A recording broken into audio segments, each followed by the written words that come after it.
Politicos భక్తి ప్రేక్షకులకి నమస్కారం. ఈరోజు స్నేహితుడు అనేవాడు ఎలా ఉండాలి, రాముడు ఎలా తన మిత్రత్వాన్ని చూపించాడు అనేది తెలుసుకుందాం. అనేక మందితో స్నేహం చేశాడు. ఆయనకి చాలామంది స్నేహితులున్నా కొంతమంది గురించి చాలా ప్రత్యేకంగా చెప్పుకోవాలి. రామాయణం మనకు నేర్పించే దానిలో ఎన్ని నేర్పిస్తుందండి. ఇప్పుడు దాకా కొన్ని చెప్పుకున్నాం. ఇంకొకటి, మనం ఎలాంటి వాళ్ళతో స్నేహం చేయాలి, మనం స్నేహం చేసేటువంటి వ్యక్తి ఎలాంటి వాడై ఉండాలి, ఎలాంటి గుణగణాలై ఉండాలి, స్నేహం చేసే వ్యక్తిలో దేనికి ప్రాముఖ్యతనివ్వాలి అనేది రామాయణం మనకు చెప్తుంది. ఆ మనిషిలో ఉన్నటువంటి సంపదక, గుణానిక, వ్యక్తి యొక్క చేసే పనిని బట్ట ఎట్లాంటి వాళ్ళని మన స్నేహితులుగా చేసుకోవాలి అనేది రామాయణం నేర్పిస్తుంది. సహజంగా మనకి లోకంలో ఒక ప్రచారంలో ఉంటుంది ఒక సామెత, మన స్నేహితులను చూస్తే మనం ఎలాంటి వాళ్ళో చెప్పచ్చు అని ఒక మాట ఉంటుంది. అది ఎంత మట్టికి నిజమో ఈ రామాయణం ద్వారా మనం తెలుసుకుందాం. రాముడికి ఉన్నటువంటి స్నేహితుల్లో ముఖ్యమైనటువంటి వాడు గుహుడు. రాముడు ఏంటి, అయోధ్య పట్టణానికి రాజు, కాబోయే రాజు. అప్పటికి ఆ రాజుగా అవ్వటానికి ముందు నుంచే గుహుడితో ఆయనకు స్నేహం. ఆ గుహుడు ఆటవికుడు, వనాల్లో ఉండేటువంటి వాడు, ట్రైబల్ అన్నమాట. అట్లాంటి వ్యక్తి అంటే ఇవాళ రోజుల్లో మనం అందరం చెప్పుకోవాలంటే చాలా చిన్న స్థాయిలో ఉన్నటువంటి ఆయన. మరి ఇంత ఉన్నత స్థాయిలో ఉన్నటువంటి ఒక రాజకుటుంబంలో పుట్టినటువంటి వ్యక్తి ఒక చిన్న స్థాయి వ్యక్తితో స్నేహం చేశాడు. అంతేనా, ఎంత చక్కగా దగ్గరికి వనవాస సమయంలో ముందుగా వెళ్ళినటువంటిది శృంగబేరీపురం వెళ్ళాడు. ఆ గుహుడి చూడంగానే చక్కగా ఆలింగనం చేసుకున్నాడు. నేను రాజు కొడుకుని అనేటువంటి దర్పం ఏమాత్రం ఆయనలో ఉండదు. ఒక స్నేహితుడిని చూడంగానే ఎంత సంతోషంగా ఎలా కలిసి ఆలింగనం చేసుకుంటారో అంత సంతోషంగా ఆలింగనం చేసుకుని తన పరిస్థితి అంతా చెప్పిన, నా రాజ్యంలోకి రా, నా రాజ్యం నీకు ఇస్తాను, నువ్వు పరిపాలించుకో అంటే, కాదు కూడదు, నా తండ్రి మాట నేను నిలబెట్టాలి అని చెప్పాడు. ఆ తండ్రి మాట కోసం వచ్చాను అని చెప్పాడు. ఆ రాజ సరిహద్దుల్లోనే ఉండి తన స్నేహితుడు తెచ్చినటువంటి చాలా రకరకాల భోజనాలన్నీ తెస్తే వాటిని కూడా స్వీకరించకుండా కేవలం పండ్లు ఫలాలు మాత్రమే స్వీకరిస్తాడు. తన స్నేహితుడితో తన బాధని కానీ సంతోషాన్ని కానీ అన్నీ చెప్పుకుంటాడు. అలాగే లక్ష్మణుడికి సీతకు కూడా పరిచయం చేస్తాడు. ఇదిగో నా ప్రాణ సమానమైనటువంటి వాడు, ఎంత గొప్పవాడో అని తన గురించి మొత్తం చెప్తాడనమాట. గుహుడు గురించి ఎక్కడ ఏ విషయమో దాయుడు. తన స్నేహితుడు ఎలాంటి వాడు, ఎంత చిన్న కుటుంబం నుంచి వచ్చినా, ఎంత చిన్న దీని నుంచి అయినా తను నాతో సమానమే, నాకు ఇష్టడే, నాలాగానే చూడండి ఆయన నన్ను కూడా లక్ష్మణుడికి చెప్తాడు. అంత చక్కగా స్నేహితుడిని ఆదరించాడు రాముడు కదా. ఇక్కడ రాముడు ఎంత స్నేహాన్ని పంచాడో, రాముడు పంచినటువంటి స్నేహాన్ని తీసుకున్నటువంటి గుహుడు కూడా భరతుడు రాముడిని కలవటానికి వస్తుంటే చూసి, ఇంతటి సైన్యంతో ఇంతమందితో వస్తున్నాడు, రాముడికి ఏం ఆపద తలపెట్టబోతున్నాడో అన్న భయంతో శంకతో తన సేనంతా పిలిచి, మీరందరూ రెడీగా ఉండండి, అసలు ఈ భరతుడు ఏ ఉద్దేశంతో వస్తున్నాడో నేను కనుక్కుని అతనిలో కనుక రాముడికి ఏదన్నా అపాయం చేసేటువంటి ఉద్దేశం ఉంటే నేను మీకు సంజ్ఞ చేస్తాను. అప్పుడు ఈ సేన మీద, భరతుడి మీద దండయాత్ర చేద్దాం. నన్ను దాటే రాముడి దగ్గరికి వెళ్ళాలి, కానీ ఏ అపవాదైనా ముందు నాకే తగల, నన్ను దాటే వెళ్ళాలి.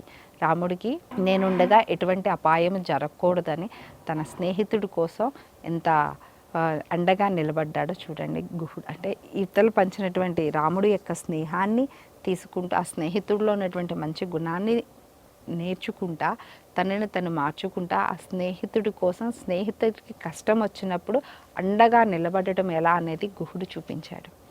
సో ఇక్కడ చక్కగా వెళ్ళి భరతుడు ఏ దురుద్దేశంతో రాలేదని అర్థమైన తర్వాత వెళ్ళిపోయాడు.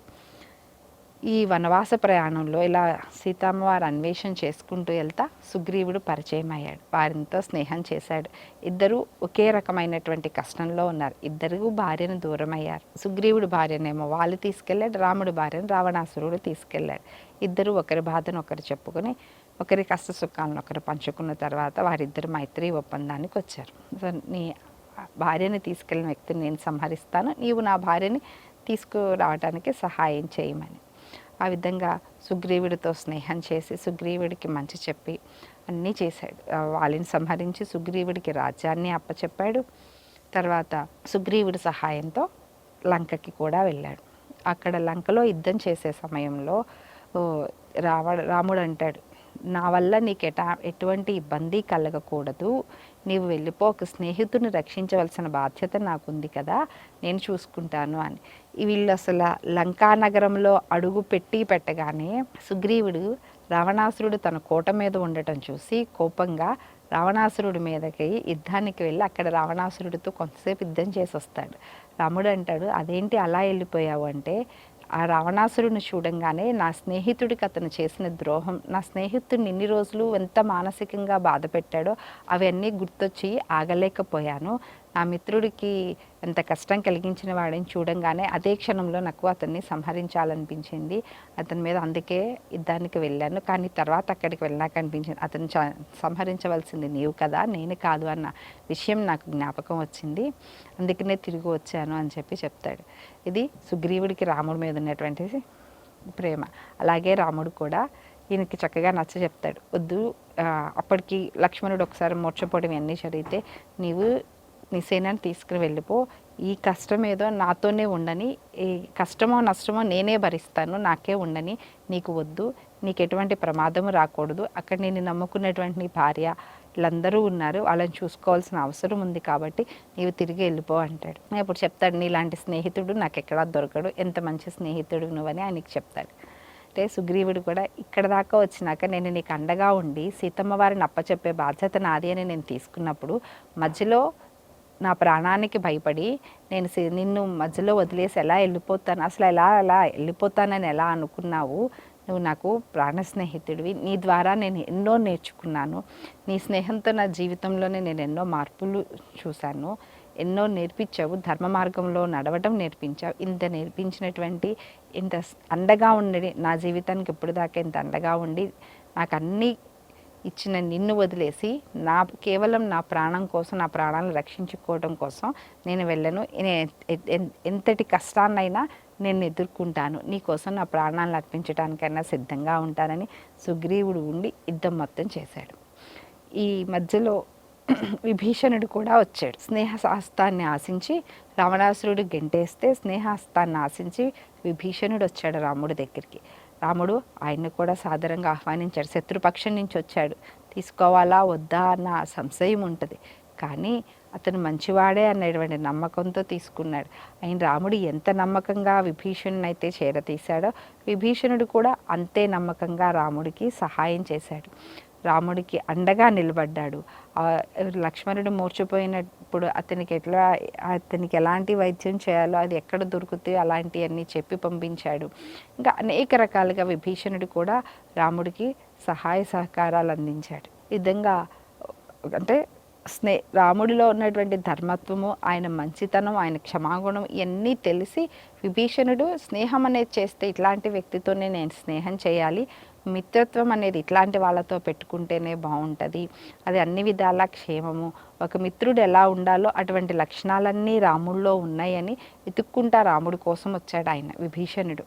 ఇలాంటి వ్యక్తి నా స్నేహితుడు అని చెప్పుకుంటే నాకు గొప్పగా ఉంటుంది అనుకుని వచ్చాడు. మరి అదే విధంగా రాముడు కూడా అనుకోవాలి కదా, ఈ రాక్షసుడు వంశంలో పుట్టినాడు, రావణాసురుడి తమ్ముడు. సహజంగా ఎవరైనా అయితే విరోధి పక్షం వాళ్ళని తన స్నేహితులుగా తీసుకోవడానికి అంగీకరిస్తారా, తన పక్షంలోకి తీసుకోవడానికి ఏమాత్రం అంగీకరించాం కదా, విరోధిగానే చూస్తాం కదా. అతన్ని కూడా తన అన్న స్వభావం ఎలాంటిదో అలాంటి స్వభావం ఉన్నటువంటి వ్యక్తిగానే చూస్తాం కదా. కానీ రాముడు అలా చేయలేదు, అతన్ని ప్రేమగా దగ్గరికి తీసుకున్నాడు. అతని యొక్క ధర్మత్వం గురించి తెలుసు ఆయనకి, అన్నీ తెలుసుకుని అతన్ని ఆదరించి అతనికి రాజ్యాన్ని అప్పచెప్పి తను కూడా ఇద్దరు ఒకరికొకరు సహాయ సహకారాలు అందించుకున్నారు. దీనితో పాటు ఇంకొక ప్రాణి కూడా ఉందండి, జటాయువు. ఈ జటాయువు దశరథ మహారాజు స్నేహితుడు. వాళ్ళిద్దరు ఎన్నో దశరథ మహారాజు యవ్వనంలో ఉన్న సమయంలో ఆయన వేటకు వచ్చినప్పుడు వీరిద్దరికి స్నేహం కుదిరి వీళ్ళిద్దరికి మంచి స్నేహితులు అయ్యారు. వనవాస సమయంలో రాముణ్ణి చూసి ఎవరు నీవు అని అడిగితే నేను ఇలా దశరథ మహారాజు కొడుకుని అన్నీ చెప్పినాక నేను మీ నాన్న స్నేహితులము, ఇప్పుడు నేను నీతో కూడా నువ్వు కూడా నాకు స్నేహితుడివే, మన ఇద్దరం కూడా స్నేహం చేద్దామని ఆయనతో స్నేహం చేస్తుంది.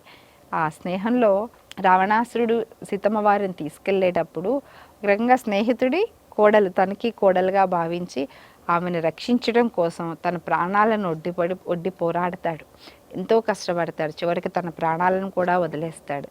ఈ రాముడు తిరిగి వచ్చి ఏదో ఇక్కడ పడిపోయిందని చూసి జటాయువు ఆ ఆఖరి క్షణంలో ఉండటం చూసి అంటే దశరథుడితో చేసినటువంటి ఆ స్నేహ ధర్మాన్ని జటాయువు ఎలా పాటించాడో చూడండి. రాముడితో స్నేహం చేసిన వాళ్ళని చూసాం, దశరథుడు జటాయువు స్నేహితులు. సో నా స్నేహితుడి కొడుకు నాకు కూడా కొడుకే కదా అని ఆయనని వాళ్ళతో పాటు ఉంటూ వారికి సేవలు చేస్తూ ఉన్నాడు. స్నేహితుడి కోడలు నాకు కోడలే కదా అని ఆమెను ఆదరిస్తూ, ఆమెకి అపాయం సంభవించినప్పుడు సో ఆ స్నేహితుడి కుటుంబానికి ఒక అపాయం సంభవించింది, నేను చూస్తూ ఉండడం కాదు, నాకు చేతనంత సాయం చేయాలని ఆయన ఆ రావణాసురుడితో పోరాడలేనని తెలిసినా తన శక్తి కొలది పోరాడి చివరికి ప్రాణాలను కూడా అర్పించాడు. స్నేహధర్మం నిలుపుకోవడంలో అవతల దశరథుడు లేడు, కానీ దశరథుడు ప్రాణాలు వదిలేశాడని తెలుసు, అయినా కూడా లేని మనిషి కోసం, లేని వ్యక్తి కుటుంబం కోసం నేనెందుకు కష్టపడాలని జటాయువు అనుకోలేదు. నా దశరథుడు నాకు స్నేహితుడు, ఆయన కోడలు కష్టంలో ఉంది, అయినా నేను కాపాడాలి అనుకుని ఆయన ప్రాణాలను అర్పించాడు. అది అండి స్నేహబంధం అంటే. ఆ స్నేహితుడు ఉన్నంతకాలమే స్నేహం, స్నేహితుడు లేనిపోయిన తర్వాత ఆ కుటుంబం ఎలా ఉన్నా నాకు అనవసరమని జటాయువులాగా భావించకుండా ఆ స్నేహబంధాన్ని ఎప్పటికీ ఆ కుటుంబంతో అలా ప్రయాణిస్తూ ఉండాలి అనేది జటాయువు చూపించాడు. అలాగే రాముడు కూడా సహజంగా మనిషి చనిపోయాడు, జటాయువు చనిపోయాడు, రావణాసురుడు తీసుకెళ్ళింది ఏ దిక్కుకు తీసుకెళ్ళాడో అన్నీ చెప్పినాక సహజంగా ఏం చేస్తాం, అది చెప్పడంగానే ఆ చనిపోయిన మనిషిని అక్కడ వదిలేసి ఆ దిక్కుగా పరిగెడుతూ ఉంటాం. కానీ రాముడు ఆ పని చేయలేదు.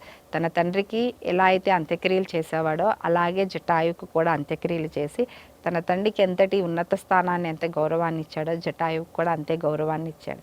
ఒక స్నేహ ధర్మాన్ని పాటిస్తే ఇచ్చేటువంటి గౌరవం ఎలా ఉంటుందో చూడండి. అది మనం ఒక వ్యక్తితో స్నేహం చేసేటప్పుడు ఎలాంటి వాళ్ళతో స్నేహం చేస్తున్నాం అనేది చూసుకుని మంచి వ్యక్తులతో స్నేహం చేసి ఆ స్నేహ ధర్మాన్ని వదిలిపెట్టకుండా ఆ ధర్మాన్ని, మిత్రుల్ని సదా కాపాడుకుంటూ ఇద్దరు కలిసి జీవిస్తూ ఉండాలి. ఇది రామాయణం మనకి నేర్పించినటువంటి విషయం. Please subscribe to the channel and download the Politicos app from the links in the description.